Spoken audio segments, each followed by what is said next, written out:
Bueno, este jueves, el 22, es el Día Internacional del Agua. En este momento hay un foro en Marsella donde hay reunidas autoridades internacionales de organizaciones de todo el mundo tratando este tema de la crisis del agua. Por otro lado, el jueves acá en San Luis, en Potrero de los Funes, también hay un evento local que va a tener este tema como protagonista.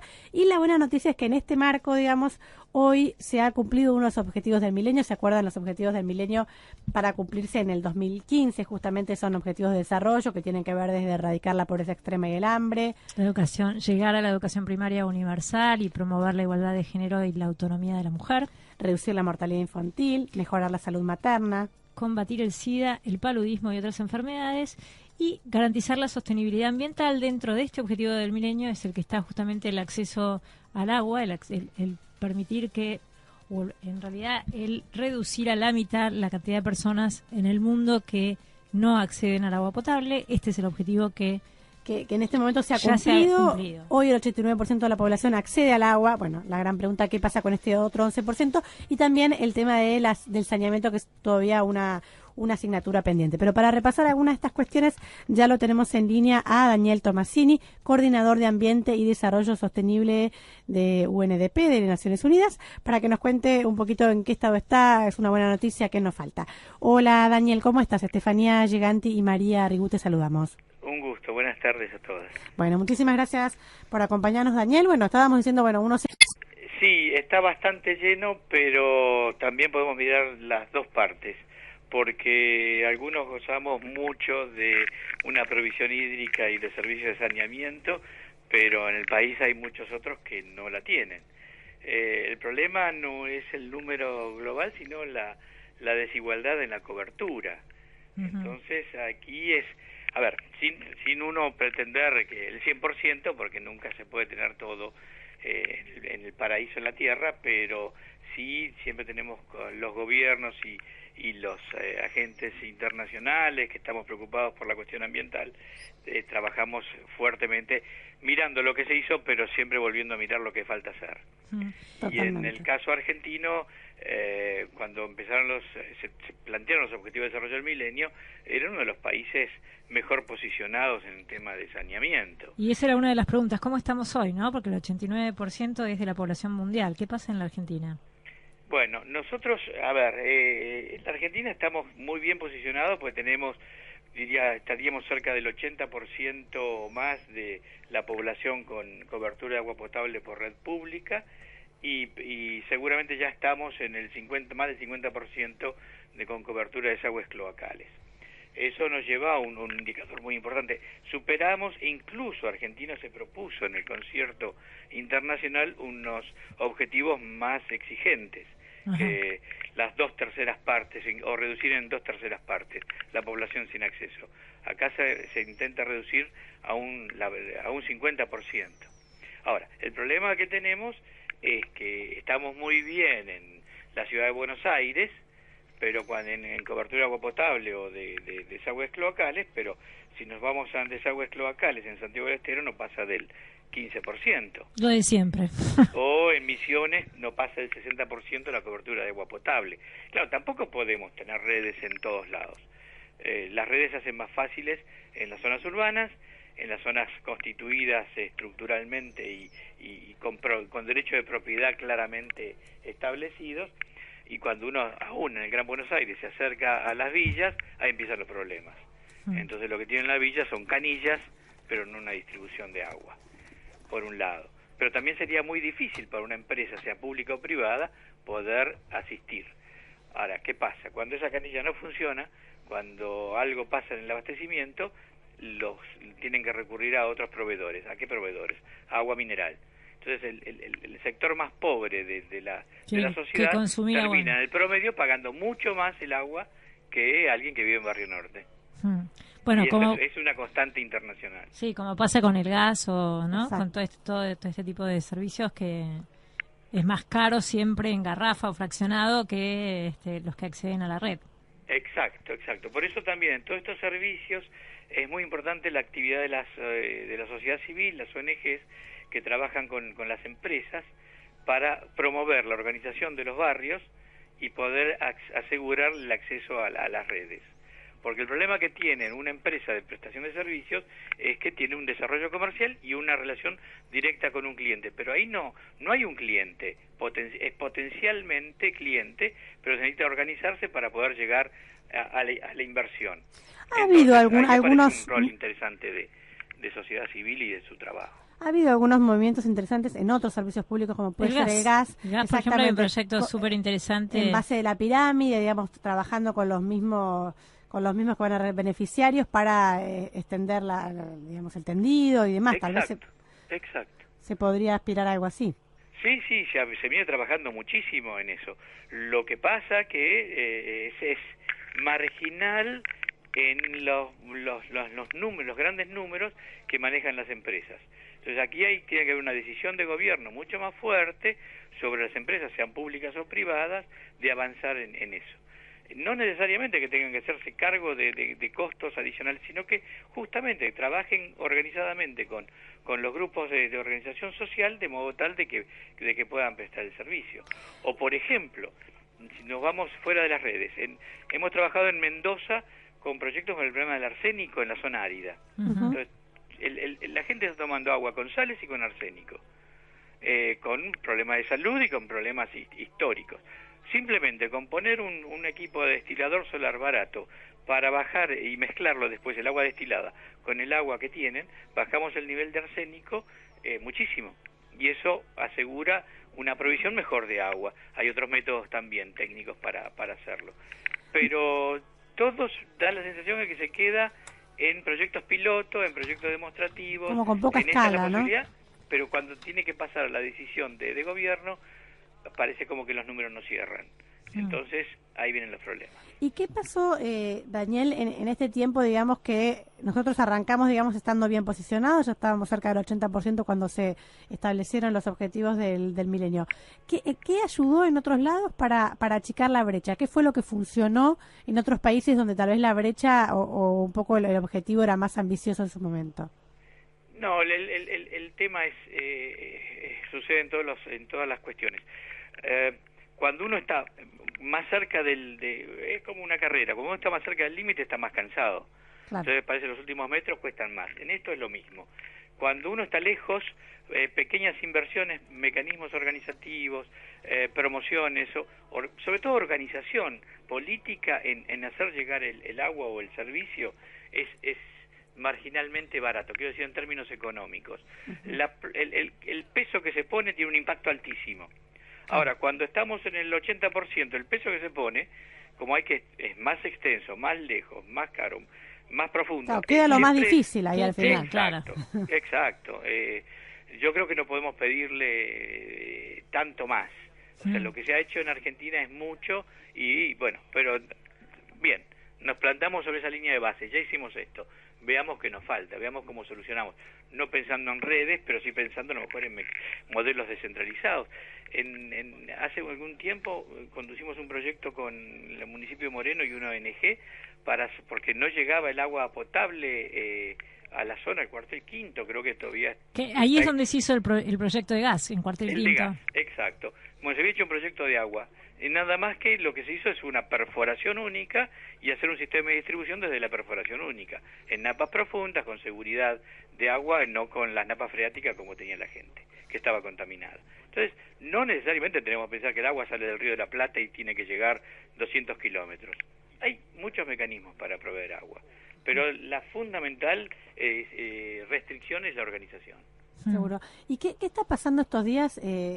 Supongo que están todos ahí muy atentos de lo que está pasando en Marsella, en el foro. Sabemos que el PNUD lanzó una plataforma por la solidaridad mundial del agua. ¿De qué se está discutiendo y qué es lo que se viene? Claro, el punto, a ver, hace algún tiempo nos propusimos estos objetivos de desarrollo del milenio al ver que realmente la distribución de toda la riqueza que se produce en el mundo no es equitativa. Entonces dijimos, bueno, veamos cuál es la plataforma mínima que debemos llegar para por lo menos poder establecer a los grupos más pobres una plataforma de despegue, de lanzamiento, de ver cómo puede apropiarse un poco más de la riqueza generada.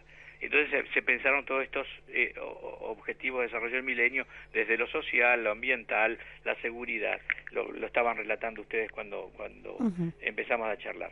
Ahora tenemos que pasar a otra cosa, a otra instancia, que es, bueno, cómo este desarrollo lo hacemos sostenible. ¿Cómo transformar estos objetivos que tenían una base 2015 y llegar a eso? ¿Cómo hacer algo que sea permanente? Entonces transformar objetivos de desarrollo del milenio en objetivos del desarrollo sostenible, o sea, permanente, sustentable en el tiempo.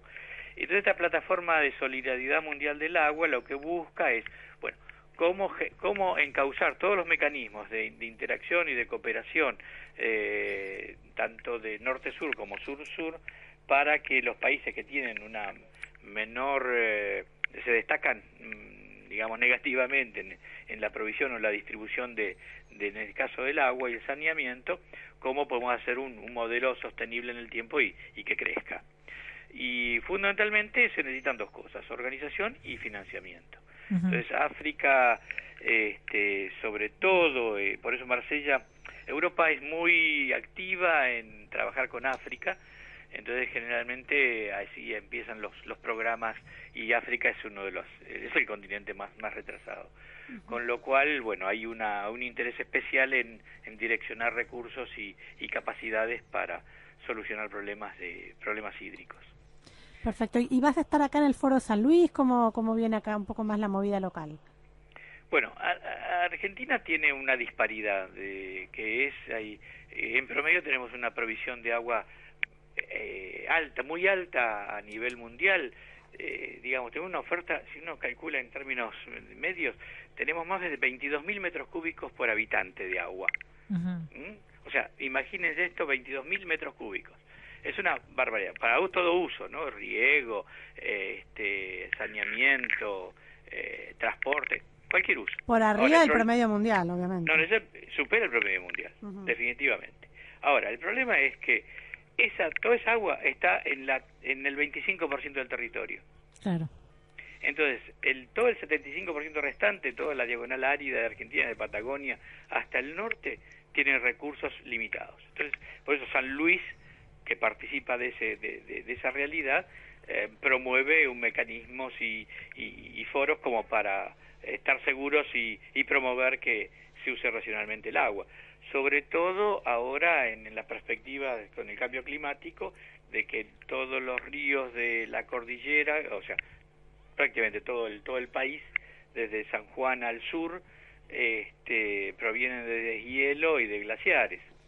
Claro. Y la expectativa del cambio climático es que bajen las precipitaciones que vienen del oeste, desde el Pacífico, por lo tanto vamos a tener menos hielo y menos nieve. Sí, entonces, esto requiere un fuerte trabajo de adaptación al cambio climático, sobre todo en el tema de uso de recursos, que ya Mendoza está muy comprometido el recurso, ya hoy, aún sin una disminución significativa de la provisión de agua. Sí, hay que pensar, digamos, esto o sea, no es todo mitigación, sino también adaptación, ¿no? Porque si no cambiamos, bueno, lo que siempre hablamos, ¿no? Digamos, de la manera que consumimos los distintos recursos, y el agua uno de esos, que es un bien escasísimo, digamos, bueno, no da a futuro, digamos, si sigue el crecimiento como está, más, digamos, los factores que van a cambiar de la mano del cambio climático. O sea, ahí la ecuación no cierra por ningún lado. No, sobre todo para algunas zonas. No va a ser el caso para la zona húmeda argentina. No se esperan cambios muy significativos. Es más, el problema que estamos teniendo es que hay excesos hídricos. Claro. Entonces, de repente tenemos una sequía que afecta a toda la producción significativamente, y terminada esa sequía está lloviendo en exceso que ha frenado la posibilidad de cosecha, la posibilidad de implantación de nuevos cultivos. O sea, esta diversidad o variabilidad climática que tenemos va a ser un impacto significativo sobre la región húmeda. Y Daniel, muchas veces, bueno, hablando, ¿no? Acá también tratamos de pasar algunos consejos de uso racional o de consumo responsable en distintos recursos. Uno de ellos es el agua. cuesta, digamos, comparado con el mundo, da la sensación de que acá la conciencia, digamos, por cuidar este recurso escaso es mucho menor. Ya pensando, no sé, en otros países que puede haber diferente carga, no sé, para el inodoro, diferente volumen de agua, un montón de recursos, digamos, que tienen que ver con una mayor eficiencia de lo que es el agua. Acá cuesta, y sobre todo también porque pareciera que no pesa en el bolsillo. Cuando afuera, digamos, a uno le miden más el agua o, digamos, si uno consume más, esto tiene un impacto directo en el bolsillo, es más fácil a veces. Sí, y más conciencia, ¿no? O sea, hay poca parte de la población que lo vea como un recurso escaso. No, sí, definitivamente. Es que, a ver, ¿cuánto tenemos de población en la franja costera Paraná, Río de la Plata? Claro. El 80% de la población, el 70% de la población. Claro. Ninguna de esas personas va a decir que Argentina es un país árido y nos falta agua. Entonces, Claro, es distinto que vivir en Israel, que no ves una gota de agua. O, ¿no? vivir en Europa, que ya son una cantidad de gente importante, y claramente el recurso hídrico está afectado. Ahora bien, Europa o Israel asigna recursos significativos públicos y privados para asegurar esa provisión de agua. ¿Eso qué significa? Circuitos diferenciales de agua potable y agua no potable para lavado. Exacto. Ahora, eso es una inversión significativa. Argentina no puede pensar en eso cuando todavía le falta poner caños para alcanzar a quienes no tienen agua potable. Claro. Entonces es una realidad. Ahora bien, ¿cómo solucionamos eso? El consumo responsable es clave, pero el consumo responsable se adquiere de dos maneras: en el corto plazo y en el largo plazo. En el largo plazo es educación y en el corto plazo es tarifa. Claro. Para quienes tienen capacidad de pagar esa tarifa. Definitivamente, no puede ser que cueste lo mismo el agua en cualquier lado. De hecho, bueno, todos hemos vivido en la Ciudad de Buenos Aires cuando en la época de la privatización pusieron los medidores. Sí. ¿Se acuerdan? Y todos nos asustamos de que iba a venir un aluvión de costo. ¿Qué pasó? Bajo el consumo. Lo viví yo en mi casa. Sí, todos estábamos preocupados y entonces ahí acomodamos un poco las cuestiones. Y el aumento de tarifa no existió. La realidad fue que pagamos lo mismo, pero consumimos menos agua.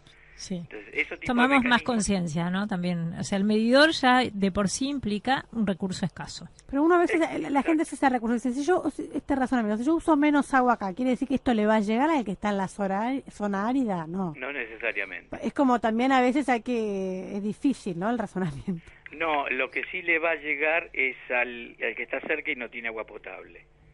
Porque el tema va a ser, hay una real capacidad de abastecimiento. La cantidad de agua que puedo tomar del Río de la Plata y potabilizar está fija en el corto plazo, ¿no? Entonces, si yo quiero extender la red, necesito bajar la disponibilidad de agua para otros. Uno. La posibilidad de agua en las zonas áridas depende de nuevas inversiones que definitivamente las hace el gobierno nacional. Si tiene que hacer inversiones adicionales para proveer gran cantidad de agua en la Ciudad de Buenos Aires, porque no nos resignamos a bajar los 500 litros por día, y como los pagamos, hacen las inversiones. Pero en el interior, como es más difícil pagar las inversiones, no se hacen. Entonces, bajando el consumo, se requieren menos inversiones en las zonas bien dotadas y se podrá disponer de recursos para las zonas menos dotadas. Bueno, o sea que todo esfuerzo vale la pena. Es un equilibrio. Totalmente. No, sabemos que con este tema del cuidado del medio ambiente, también para el consumidor responsable o para la gente que quiere colaborar, importa esto de cuál es el impacto de lo que hago. O sea, ¿sirve o no sirve, no? Sirve, porque por algún lado el balance va equilibrando. Si usamos menos recursos financieros para cubrir una demanda creciente en alguien que ya está saturado y no necesita más, eso va a ir a parar a otro lado. Les cuento un ejemplo caserito que me dieron este fin de semana que me pareció divertido, de una persona que puso en el inodoro, ¿cómo se llama? La mochila del inodoro, sí, una botellita de medio litro de agua, de lo que fuera, cargada con líquido, como sí, para bajar el nivel de carga del inodoro de manera natural. Sencillo. Perfecto. Muy fácil, quiere decir, podemos, ¿no? No necesitamos pero tampoco. Justamente las mochilas de los inodoros nuevos tienen la mayor doble consumo de carga, agua, sí, excepto que uno vaya y busque la tecnología de incluso los de media descarga Claro. o descarga completa. Totalmente. Bueno, pero acá una manera caserita de poder hacer un menor consumo. Mucho menos costo. Totalmente. Daniel, Definitivamente. muchísimas gracias por la conversación. La verdad que nos encantó este repaso por el mundo del agua, el objetivo del milenio y ver y bajar estas cosas también a la realidad concreta de cómo uno puede desde su lugar ir ayudando a estos grandes números que se vuelvan realidad también. Sí, el problema ambiental es que la culpa no la tiene otro, la tenemos nosotros mismos. Entonces, cuando cada uno hace su parte, el particular en el consumo, el oferente, la empresa en el método de producción, vamos sumando y al agregarse vamos viendo los resultados. Totalmente. Yo diría que eso es lo bueno del tema ambiental, que cada uno puede hacer algo. Definitivamente. Podemos cargar con nuestra parte, digamos. Bueno, Daniel, muchísimas gracias, Al contrario, un gusto haber participado. Chao, hasta Un luego. placer Hasta tenerte. luego. Era Daniel Tomasini, coordinador de Ambiente y Desarrollo Sostenible de Naciones Unidas. Bueno, charlando un poquito Nos comió el programa, pero sí, pero no muy se me interesante. encantó. La verdad que, bueno, Lindísimo. buena noticia. Objetivo del milenio, desarrollo del milenio cumplido. 89% de la población con acceso al agua. El jueves, Día Internacional Igual, del Agua. Falta mucho, ojo Falta que el nos 11, dijo, tema de desigualdad. la parte más difícil es la que falta, porque el siempre... último tramo. El último tramo. La última parte de la carrera es la Trabajar por el difícil. último tramo. Nos vamos a reencontrar como siempre el próximo martes a la 1 del mediodía con todas las noticias en el mundo de la responsabilidad social. Chao.